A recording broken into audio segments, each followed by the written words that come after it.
Good morning and welcome to the Vicarage here at Penn. Hope you are well, hope you're cheerful, hope you're looking forward to another lovely day. As to me, it's Wednesday, day off, hoping for a game of golf this morning. Looking out of the window, weather looks about 50-50. So please everyone, no singing this morning, at least till about 2:30 this afternoon, okay? So let's keep the weather nice, shall we? Joking aside.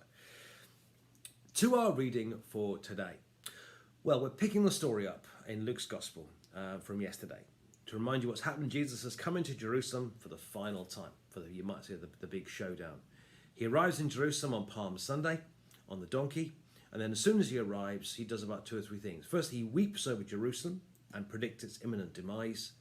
Then he goes into the temple and starts driving out the traders. As you can imagine, this rattles a few cages, and so the authorities, the chief priests and so on, decide from that moment on, they're going to get him, they're going to kill him. And they're going to try and trip him up and get rid of him. And what we have in this morning's reading, I suppose you could sort of say is it's attempt number one to try and do this. I'm picking it up at Luke's Gospel, chapter 20, and I'm reading verses 1 to 8.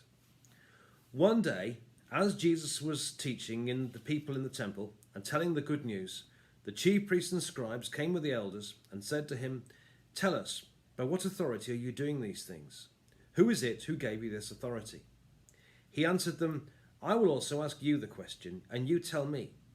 Did the baptism of John come from heaven, or was it of human origin?" They discussed it with one another, saying, "If we say from heaven, he will say, 'Why did you not believe him?' But if we say of human origin, all the people will stone us, for they are convinced that John was a prophet." So they answered they did not know where it came from. Then Jesus said to them, "Neither will I tell you by what authority I am doing these things." And this is the word of the Lord. Thanks be to God.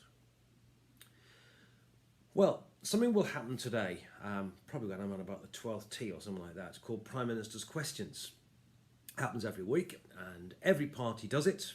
The opposition will come along and try and ask some awkward questions to try and trip up the Prime Minister, and the Prime Minister in June will try and return by going on the attack and making his or her point in return.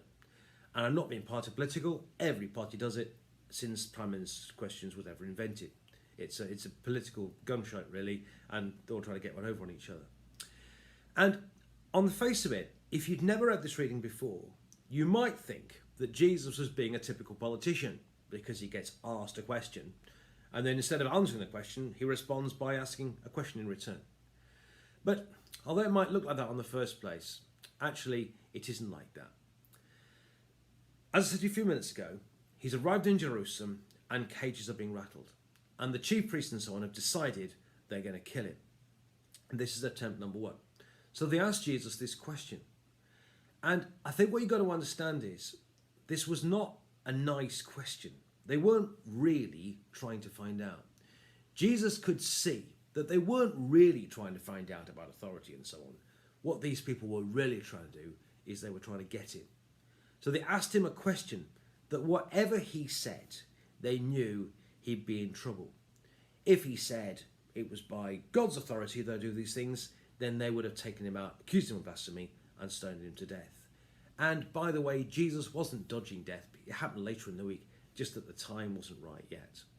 But also, if he'd said, "I'm doing it on my own authority," then they could have said that, "Who do you think you are to do these things?" And I suppose what I want us to see here is the amazing wisdom of Jesus. Jesus can see through what they're trying to do.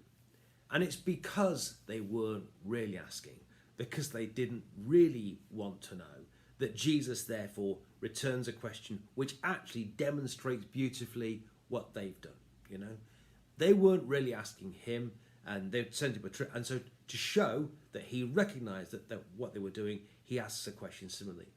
The baptism of John the Baptist, was it of human or was it of divine origin? Because he knew that they couldn't answer that question either. And because if they'd said of divine origin, then people would have said, "Why didn't you believe him?" And if they'd returned of human origin, then the people would have summoned it because they liked what John was doing. They believed in him. They couldn't answer their question either. I suppose what I want us to see here, as I said, is the amazing wisdom of Jesus. Jesus responds in this way because he could see what they were doing. He could see that they weren't really asking. They weren't really interested.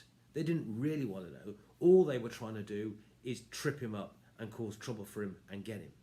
And to demonstrate, it's because Jesus recognized, Jesus could see through them, that Jesus responded in this way. So I want us to admire today the sheer wisdom of Jesus. Jesus could see what was really going on. He knew what was really happening. And I think there's a tremendous lesson for us today. We live in this world of internet. We live in a world today of huge amounts of information. There's masses and masses of information at our fingertips. Just have to turn the internet. You can find out anything on the internet because there's so much information. There are facts and figures. But what I think we need more of is what you might call wisdom. Truth, to see what's really going on. And, God is, immortal, invisible, God only wise. God can see through. God knows what's really going on. God created the world, God sustains the world, and God knows all that's going on.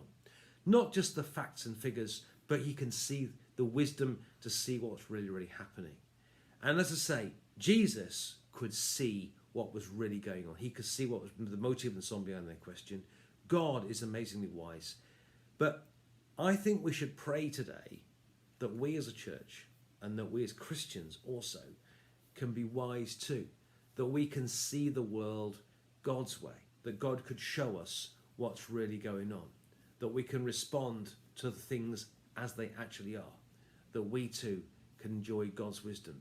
Jesus showed it, God's got it, and if we could also have some wisdom, I think it would help us in what we do, in what we plan, the way we live our lives, and the way we see things. So today, my friends, let's pray for our church, for the church, and for ourselves, that we will be wiser and see things God's way with his eyes. God bless you and have